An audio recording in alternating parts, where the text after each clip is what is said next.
This video is everything you need to know about installing vinyl plank over tile. And buckle up, because we're about to become best friends.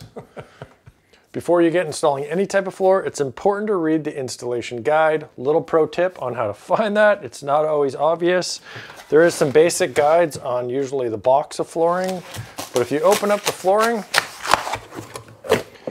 you'd think it would be right on top, but it never is. It's always in there somewhere. So dig around, find the installation guide. So what we're gonna do now, line by line, we're gonna read over every word in this installation manual. We're not gonna do that. I'm gonna tell you the Coles Notes here. There's two key things to figure out if you're gonna try to put this over tile flooring. First thing is, are the grout lines bigger than 1/4 of an inch? So if we're looking at this particular tile, it is about 5/16 of an inch wide, so it's not within that sweet spot of 1/4 inch or less.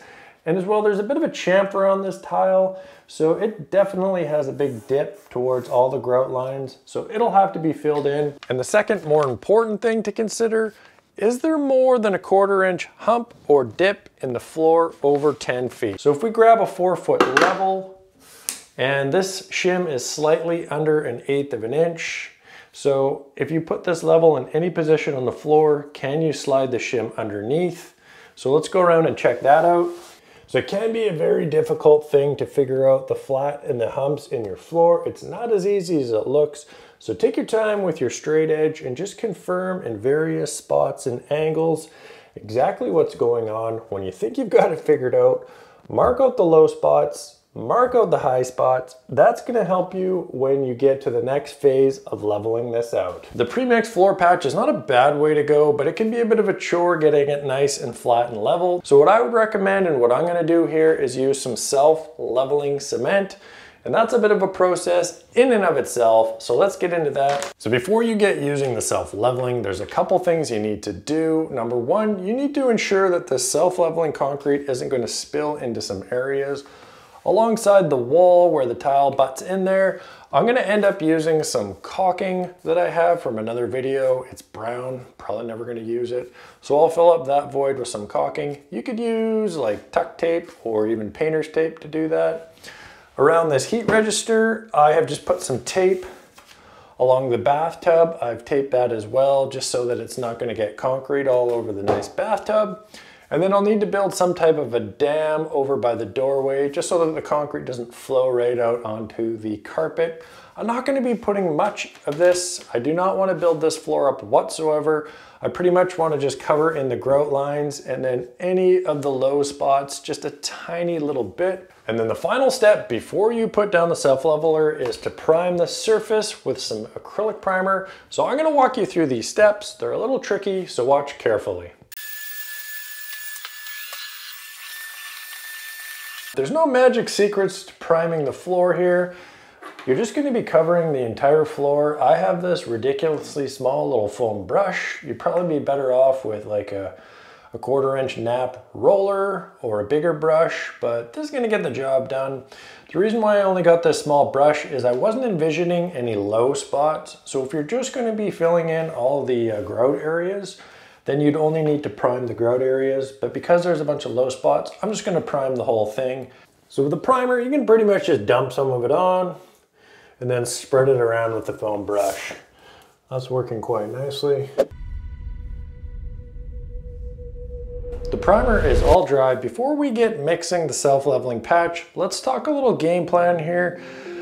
Now the game plan is not to mix this up super wet and just level out the whole entire thing with like 1/4 inch of self-leveling all over. We're gonna mix it up a little bit drier. The main goal is to cover in the grout lines and then just fill in. There's 2 low areas right in the middle here, and then a little bit of a low area right there. So we're gonna mix it a little thicker, and then we're gonna be pretty much scraping it with this and just kind of filling up the grout areas and then the 2 low areas. So sometimes when you're patching floors, it can take multiple coats, 2, 3, 4 coats. We're hoping to get away here in 1 coat, but this is a YouTube video. It could be a freaking disaster. We don't know. So that is looking okay. Worked out pretty good. I ended up putting a little bit too much in. I had to scrape some out at the end. That was a bit of a pain, but I think I've filled in that low spot.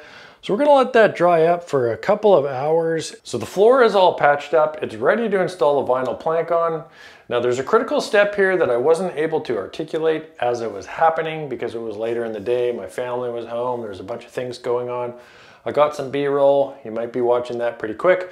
But what you need to do is once you get this all leveled out, and it's about 2 to 3 hours, there's a little window where this hardens up that you can walk on it, but it's not quite hardened all the way. And at that point, you want to grab yourself a floor scraper and some type of a little hand scraper. Again, these little red bars work amazing.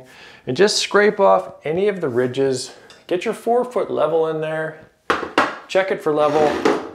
This thing turned out really nice, but there was a little bit of a hump right here that I had to scrape down and just a few little ridges along the way. And hey, if you want to see how to do the vinyl plank in here, check out this video right over here. We're going to be looking at how to finish it perfectly up against the tub, how to do transitions, and a bunch of other crafty little tips that I've picked up over the years installing the vinyl plank. Why am I sucking so hard at this today?